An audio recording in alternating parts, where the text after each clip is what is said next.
Back. The gentleman who came the farthest, the gentleman from California, is recognized. There are two sights that we should never see in this country, but have become all too familiar in places like this. The first is open-air drug markets. The second is stores that have to put basic merchandise under lock and key, not just jewelry or expensive electronics, but gardening supplies at Home Depot, soap and shampoo at CVS. These conditions make people feel unsafe, they degrade the quality of life, and they fuel still greater criminal activity. And yet, these conditions do not exist uniformly across the country. Rather, they are concentrated in jurisdictions like this one. They are the product of conscious political choices. So, Mr. Grace, as one example, could you tell us about the Kensington neighborhood here in Philadelphia, the open-air drug market there, and the political choices that have ushered in that reality? Get your microphone there. Happy you asked this question. So this again points directly to Larry Krasner. The 24th Police District was a district I was at for 12 years. It's Kensington, Allegheny. In the media, it's known as the Kensington Beach. You see videos of it. In fact, this is very embarrassing. Mexico used video from Kensington Avenue as an anti-drug commercial in Mexico. It is the land of the Walking Dead. It is disgraceful. I've never seen it this bad in my life. And there's one reason why it's this bad. It's Larry Krasner. It all points back to him. He has stopped the gears of the criminal justice system from working. And when this happens, we saw the pile up down there.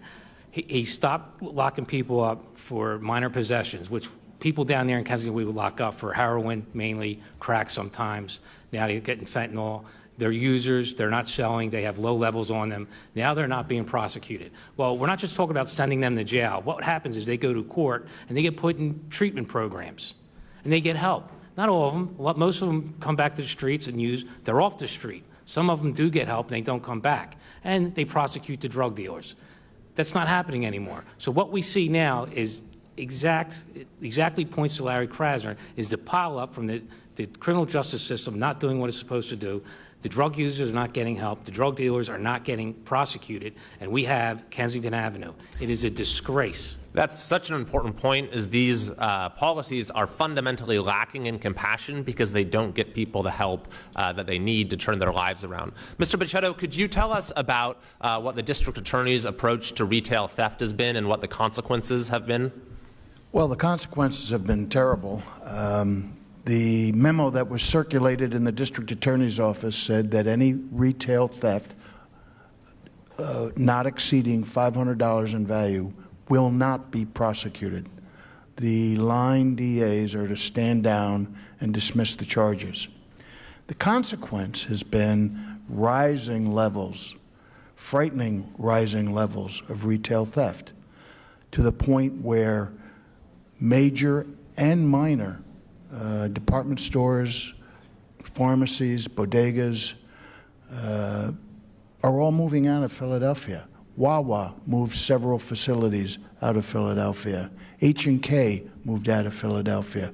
All of these retailers that rely upon some semblance of enforcement of anti-theft laws are moving out.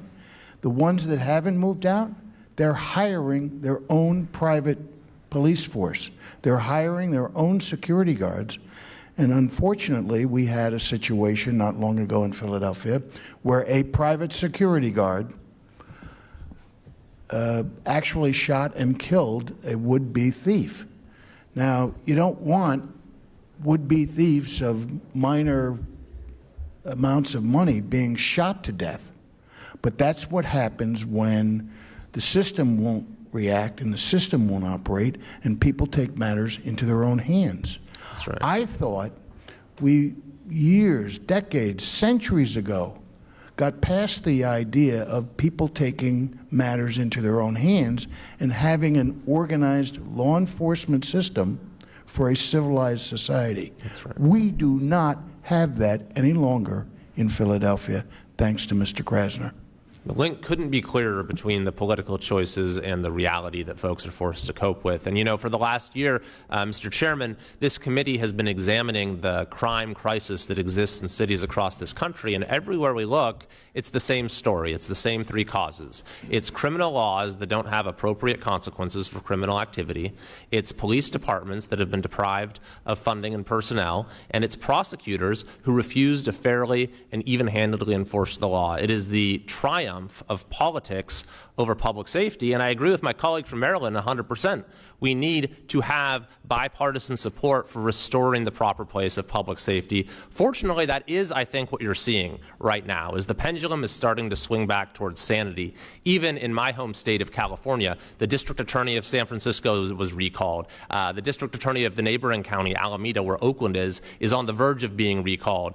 Police departments that had their funding cut have had it restored, and a ballot initiative that would reverse some of our worst drug and theft laws is gaining overwhelming support. So the work of this committee, I think, has been very important in swinging the pendulum back the other way. And as a final note, I just want to say thank you to the victims and families who are here. Your voice is incredibly important in that as well. I can't imagine how painful it must be to relive the loss and the trauma and the horror that you went through, but your voices are incredibly important in catalyzing the change that this city and this country needs. Thank you. I yield back.